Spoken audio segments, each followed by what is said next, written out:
There was this after school program I used to go to as a kid, and at that place we used to spend time hanging out, playing with Lego, watching cartoons or movies, and playing outside, just having a good time. But most importantly, at least to me, we had a Nintendo GameCube. We had a few games there, like Doshin the Giant, Sonic Adventure 2 Battle, Disney's Magical Mirror starring Mickey Mouse. Yes, that's the full title, it's a mouthful. Of course, the last game is the subject of this video, Castleween, a game I had completely forgotten about until my sister managed to find pictures of it. I decided to buy a copy of the game in early 2021, as a part of completing my collection of nostalgic GameCube games that I used to play as a kid. Castleween is known as Spirits and Spells in North America. In Japan it was called The Magic Pumpkin, Anne and Greg's Great Adventure. The game originally released the 13th of December 2002 in Europe for the PlayStation 2, and didn't release in any other regions until mid-2003. The game was developed by Callisto Entertainment. The best known game might be The Fifth Element for the original PlayStation, based on the movie of the same name. They got defunct in 2002, the same year that Castleween released. There is no information about the game's development on the internet, so I spent some time tracking down people who had actually worked on it. I got in touch with two people, lead programmer Christian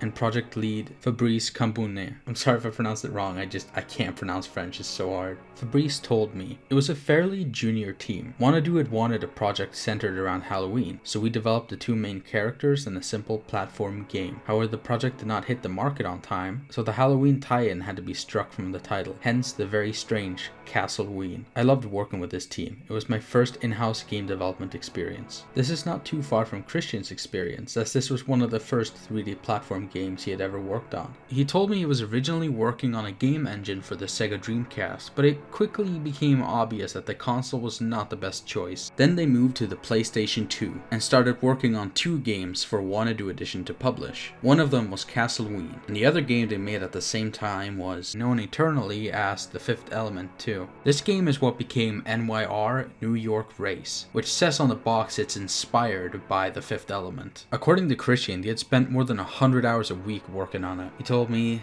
then April 2002 arrived, and Callisto was closed. Bankruptcy. It was 3 months without a paid salary. Wanadu approached the team for a possibility to continue the game and finish it. 1 month later, I was hired by Wanadu Edition, and also most people of the team. The game was finished for Halloween 2002. The whole team except me decided to leave Wanadu Edition to work on their own company and games. I stayed alone to finish the port of Castleween to other territories. The GameCube version for the USA was Spirits and Spells, which was pretty easy to do alone. He then told me about the Japanese port, which took him 6 months to make, and it was just him and one other person working on it. And that is the development story as I understand it. And now I'm actually going to talk about the game itself and what I think about it. And I'll be as honest as possible about every aspect of it, both good and bad. You play as two kids, Alicia and Greg, who are trying to save their friend's souls from the Boogeyman. Very creative name. He worked with a mad scientist called the Mad Scientist. Again, very creative. They run away and end up meeting this weird blue man who never explains who or what he is outside of saying that he's one of the guards around here. And he helps the kids for some reason. His dialogue just consists of weird mumbling sounds. I guess they did that so they don't need to dub him in different languages. And on the topic of dubbing, the English storybook narrator has a pretty nice voice, and it really feels like he's putting in some effort. But the text he's made to read isn't that well written. There's some weird choice of words as well as grammatical errors and odd spacing in letters. But I mean, the story is nothing too special anyways. It's not like these moments ruin the cutscenes. The art in the storybook though is really nicely done. I want to give some credit to the visual style of the game. I really like what it's going for. A very angular, gothic-inspired look that gives me Tim Burton vibes. I mean, just look at how cool this disc is. It's got such a charm to it. And look at the concept art in the manual. It looks great, honestly. I really appreciate the effort, but the game itself only looks okay for the time. It hasn't aged super poorly, but not that well either. I feel like you can just tell they didn't quite have the budget to make it look as good as they could. It has a kind of cheap look to it. The music is good, but forgettable. It has an adventurous and spooky feel to it, which matches the aesthetics of the game really well. But I'm not expecting anyone to go hum the songs after playing this game. Now onto the gameplay. Castleween is a linear 3D platformer, where you walk down paths that give you some freedom to move side to side and will occasionally switch things up by changing perspective, but for the most part you're just running down hallways in small open spaces. You die in one hit, but you can get power-ups that give you extra hit points. These power-ups are called protection fairies, and you can get up to 2 of them at a time. You'll find them inside of enemies, in the levels themselves, or get them if you're dying a lot on a certain section. They will save you from taking damage from enemies and burning up or turning into ice, but they won't save you if you fall down or get crushed or hit these weird spiky bushes. The main gimmick of the game is being able to switch between the characters Alicia and Greg, but for some reason you can't swap characters as much as you want. Switching uses a resource called magic crystals. Every time you swap characters, this counter will go down by 1, and to get more swaps you need to collect 30 yellow crystals or 3 purple ones, as they count as 10 each. I'm not sure why this is such a complicated process when all you need is a switch button with no restrictions, because the thing is, the game forces you to switch characters sometimes. For example, there are these pumpkins with either red or blue on them, and you need to switch to the right character and jump into the pumpkin, which makes the character cast a spell, I guess. I gotta admit, I'd rather be throwing out the spells myself, but whatever. It's kind of the equivalent of just pushing a button or flipping a switch, but you have to be a certain character to do this. And if you're not the right character and you don't have enough swaps that's stored and ready to go, then you have to backtrack throughout the level to find more crystals. But the thing is, the camera will still only point forwards, which means you have to go back against, like towards the camera in order to backtrack.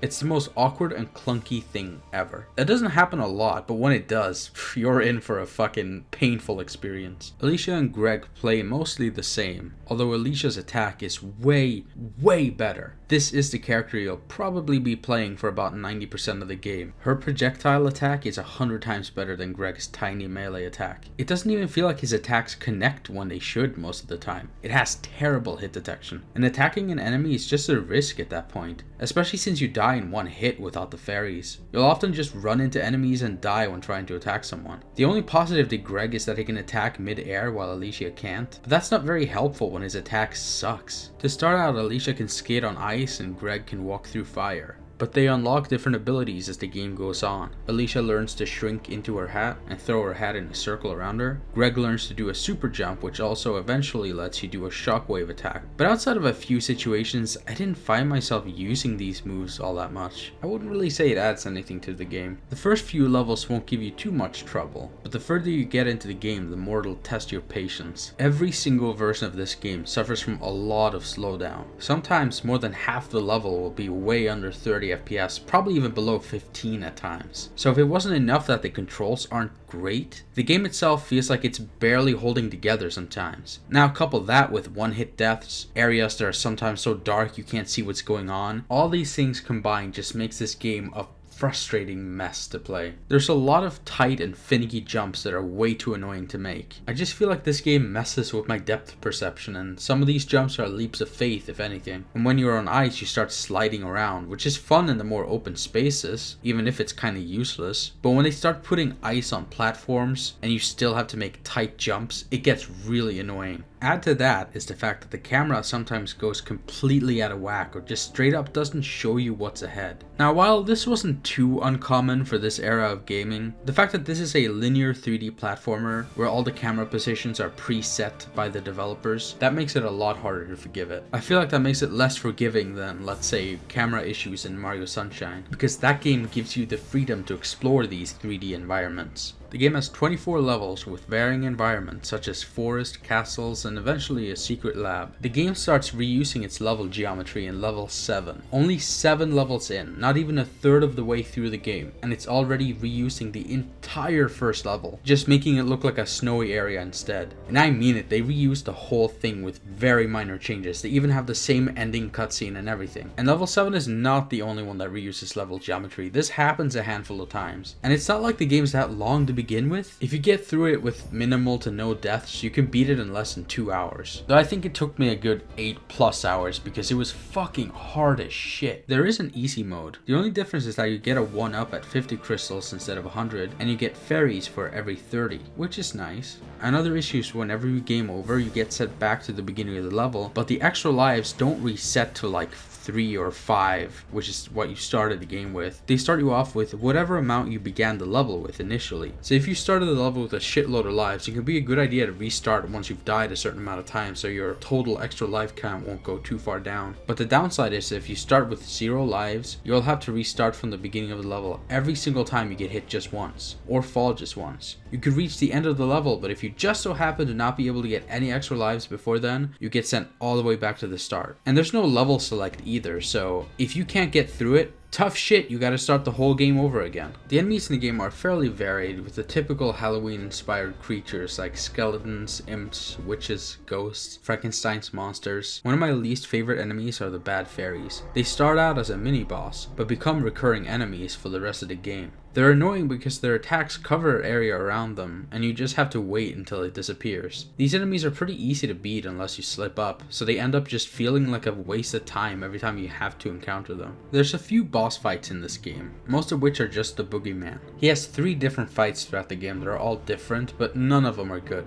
The first one is really easy. All you do is jump around him in a circle on these platforms that go up and down, and try not to get hit by his attacks or fall in the green gas or whatever the fuck this is. Just hit enough of the pumpkins until you cast enough spells on him or whatever, and then he just runs away. They actually reused this boss fight to level geometry later on, just without the boss present, which feels kinda weird. Anyways, the second time you fight him, you're jumping from coffin to coffin, and you can't land on the snow, even though Alicia can walk on ice just fine. All you do here is jump in a circle and just beat the shit out of him so hard that he eventually respawns 5 meters away.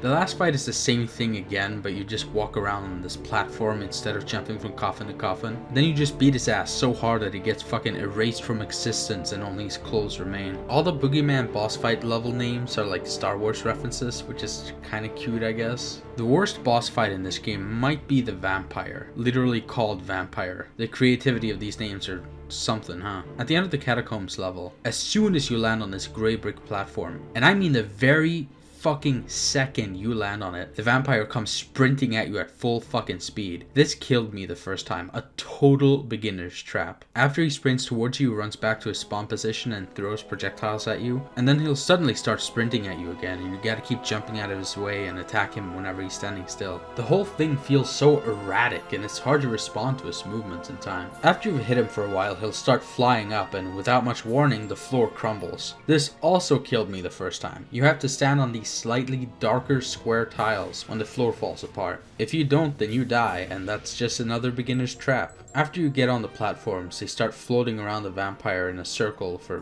whatever reason, and then you need to keep switching between Alicia and Greg to jump into the pumpkins to attack him. Now, if you didn't collect enough crystals in the level, you will be trapped here. The only way to damage him is to jump into the pumpkins, which will always switch color every time you hit them. So if you're out of swaps, you're stuck. You will be jumping around in a circle forever. If it wasn't for the fact that you could kill yourself, you would be soft locked here. What kind of fucking game design is that? Now, this next thing might not count as a boss fight, but in level 23 titled The Mad Robot, you spend the whole level running away from RN0. This acts similarly to the chase sequences in Crash Bandicoot games, but the big difference here is that the camera will switch perspective and go all over the place. It is super frustrating and confusing. And again, bringing back what I said earlier, the frame rates in this game are all over the place, and this level specifically really suffers from it. And I'm gonna give a quick epilepsy warning for this section, but there's this one area where you have to jump over these electric things, but the way that these obstacles light up the area just hurts my eyes to look at. It's so annoying. Why did they have to make it so bright? Eventually, when you get to the end, the robot just gets awkwardly stuck behind this random beam, and then you just